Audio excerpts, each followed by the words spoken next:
রামপুরহাটে ছাত্রী খুনের ঘটনায় মোমবাতি মিছিল। বীরভূমের রামপুরহাটের শ্যামপাহাড়ি শ্রী রামকৃষ্ণ শিক্ষাপীঠ স্কুলের সপ্তম শ্রেণীর ছাত্রী খুনের ঘটনায় রামপুরহাট শহর আজ রবিবার ফের উত্তাল হয়ে ওঠে। এদিন শহরের প্রাণকেন্দ্র পাঁচমাথা মোড় থেকে একটি মোমবাতি মিছিলের আয়োজন করা হয়। মিছিলটি রামপুরহাট শহরের একাধিক গুরুত্বপূর্ণ রাস্তায় পরিক্রমা করে। মিছিল চলাকালীন প্রতিবাদী স্লোগানে গর্জে ওঠেন সাধারণ মানুষ।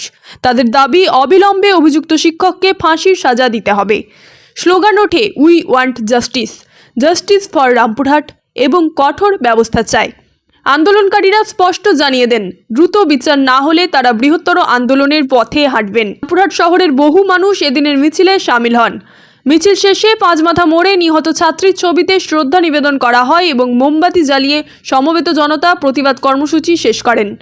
Bureau report, Tarapith TV. এর মাঝখানে বাহা খুন হলো। হত্যাকাণ্ডের শুধু বিরোধিতাই করছি না, গোটা রামপুরহাট শহরের নাগরিক সমাজ এই পুজোর মরশুমে দেবী পক্ষের সূচনা লগ্নে, যেখানে আমরা গোটা আমাদের ঐতিহ্য রয়েছে কুমারী পুজোর, আমাদের আজকে খুব দুঃখজনক, আজকে একটা কুমারীর ছবি নিয়ে তার প্রতিবাদে তার মরশুমে শহরের ব্যস্ততম পাঁচমাথার মোড়ে আমাদের তার সাজার দাবিতে পথসভা করতে হচ্ছে। আমাদের সঙ্গে উপস্থিত হয়েছেন রামপুরহাট শহরের বরিষ্ঠ নাগরিক তথা আপামর জনসাধারণ। চূড়ান্ত ব্যস্ততার মধ্যেও আজকে যারা এসেছেন তাদেরকে আর ধন্যবাদ জানিয়ে ছোট করছি না। আমাদের